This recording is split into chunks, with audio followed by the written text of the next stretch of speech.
Forgery of a financial instrument. Don't talk over me. March 3rd, 2008, Harris County, 180 days in jail. So that one was reduced. March of 2014, forging identification cards in Cuyahoga County, Ohio, 1 year probation. Same charge, same probation, so that's 2 in Ohio. March of 2014, aggravated theft in Ohio, another probation, the same date, but still another charge. March of 2014, attempted drug possession, pled guilty, 1 year probation. March of 2014, same thing in Ohio, possessing criminal tools, probation, all that. It was at the same time, but still different cases. Whoa, right out the gate, we're hit with forgery of a financial instrument. You can tell this isn't her first time in front of a judge. Keep an eye on how long this list gets. It's jaw-dropping. Good morning. This is Mr. Hoffpower's sentencing. I didn't see you over there, Mr. Hoffpower. No, I did.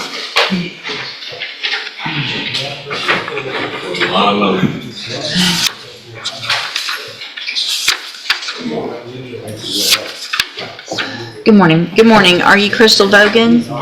And Ms. Vogan was previously in court, entered a plea of guilty to theft of property, a state jail felony. That agreement was for a 4-year deferred probation with a $1,000 fine as well as restitution in the amount of $9,400. I've received the pre-sentence report. Have y'all all had an opportunity to review that report? So the judge mentions deferred probation, basically a deal that lets you avoid prison if you stay clean and pay restitution. But here's the kicker. $9,400 is no small amount. Do you think she's actually planning to pay it back or hoping it gets swept under the rug? Yeah. And any additions or corrections or? There's a lot of history, we understand, Your Honor, but discussed it with counsel and also restitution. Speak up, I'm I sorry. just want to make sure the court knows restitution, most of the main issue we're looking at, get some of that money back. I've got 1, 2, 3 and a quarter pages of criminal history. Well, there's a lot of stuff that wasn't dismissed.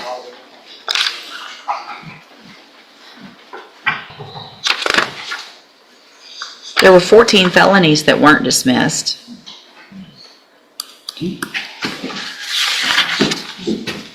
At least 4 or 5 misdemeanors that weren't dismissed.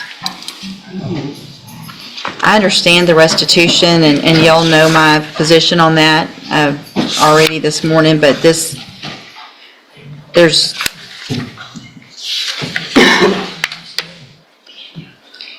I mean, she's on probation right now in Sutton County, correct? Yes. I have been for 2 years. Right. So do they know about this case? And what has happened over there, if anything? I'm still continuing on my deferred. Because I'm actually supposed to start nursing. I can't understand you. I'm supposed to start nursing school. When? I was actually supposed to start in September, but I had to wait to see. Are you really going to be able to go to nursing Yes, I school am. with this type of criminal history? Yes, ma'am. Oof, the judge just asked if she can still go to nursing school with that rap sheet. That's brutal, but also fair. Healthcare jobs require serious trust. Viewers, what do you think? Should past crimes block someone from a second chance? Because I haven't been convicted of it. I'm a CNA now.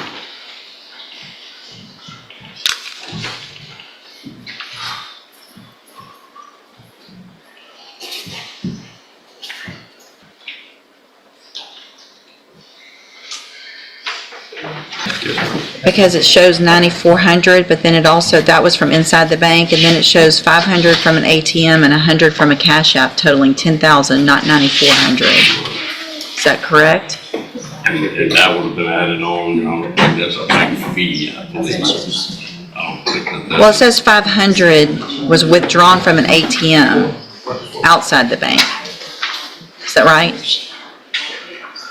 You know better than anybody. I only went into it. I didn't have no access to the card. Okay. So possibly the other person that was involved did that? The only thing we knew about That was no- 400 that from within the bank. I wasn't aware of it, Your Honor, when we did it, when I got the PSIs, when I was notified, I was in the cash route. But if it was a withdrawal, then that would be her responsibility joint and separately, so Right, it says, so that's a request. the contact from Do Good said that the defendant withdrew the entire loan amount of $10,000, 94 from inside the bank, 500 from an ATM, and 100 from a Cash App transaction. Okay, pause. The judge is piecing together withdrawals from inside the bank, an ATM, and even a Cash App transaction. This is the moment the financial puzzle unravels, and it's not looking good for her defense. It doesn't matter if you did it or if the other person that you were with did it. Y'all were working together. So you're both, and what's the other status of I the, don't have the other status of another person, Your Honor, that's just one that's the charge. I'm not coaching on there. But she's responsible. yeah. So I mean, if there was another person, and you didn't give that I information, don't then have that's, okay. Apparently the cops didn't either, so. She went in the bank, she was the one called. Size, whether or not she had a conference on the backside, not to my knowledge.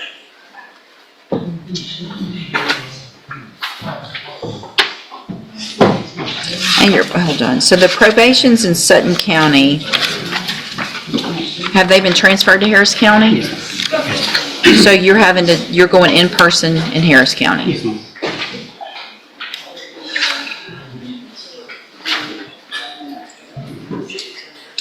Okay.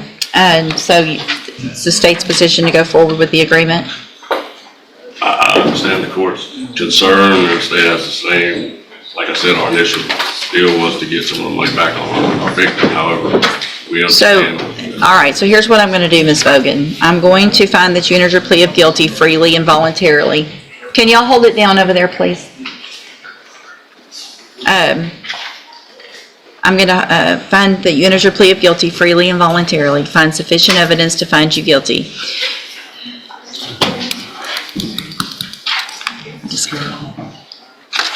I just don't know. I just can't believe I'm even considering doing this, honestly.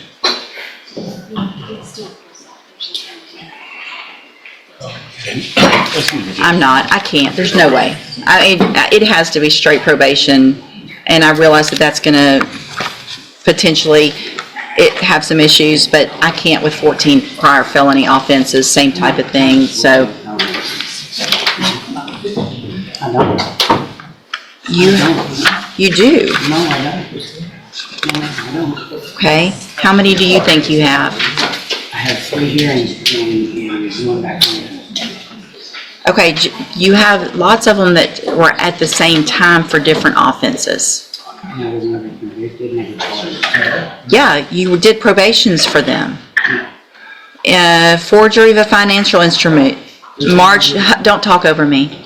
March 3rd, 2008, Harris County, 180 days in jail, so that one was reduced.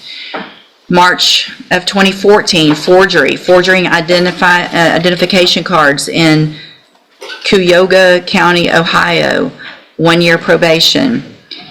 Same charge, same probation, so that's 2 in Ohio. March of 2014, aggravated theft in Ohio, another probation, the same date, but still another charge. March of 2014, attempted drug possession, pled guilty, 1 year probation. March of 2014, same thing in Ohio, possessing criminal tools, probation, all of that. It was at the same time, but still different cases. Listen to that hesitation. This is where the judge's patience starts to crack. 14 prior felonies? That's not a small record. That's a career. You can almost hear the disbelief in her voice. November of 2014, forgery, 2 cases, got probations in those. I'm going to run out of fingers. March, another one, a theft, aggravated theft in Ohio in 2014. Then we go to Sutton County, Texas, and you have 5 continuous smuggling of persons for pecuniary benefit, and that's the 10-year probation that you're on in 5 different cases. Okay, That's not correct. no, okay. So how many cases are you on probation for in Sutton County? It all ran together, it's on. I understand it all, It's one. it doesn't run, but that's not how it works. Yes, ma'am, yes, ma'am. When it runs together, it just means you're serving it at this.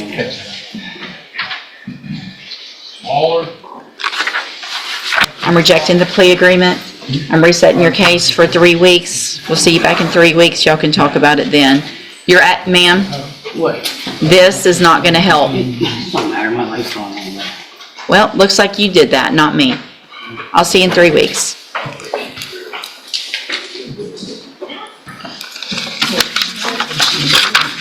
Come on, hold on, get her, don't let her go. Come back. I heard bullshit. Everybody heard it. You're bullshit. Come back.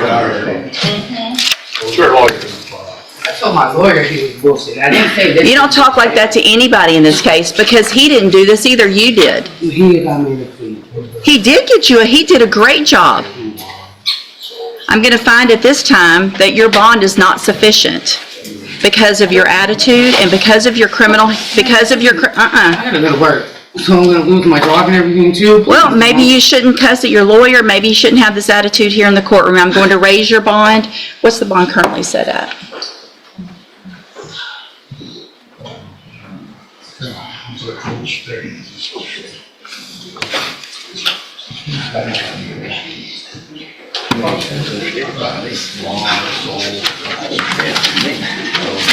Don't cry now after saying it's bullshit to him and acting like this in here. Stop. No, you're gonna make it worse. You're just gonna make it worse. You should, when I told you a minute ago to stop, you should have stopped when I told you to. Let's see, can you,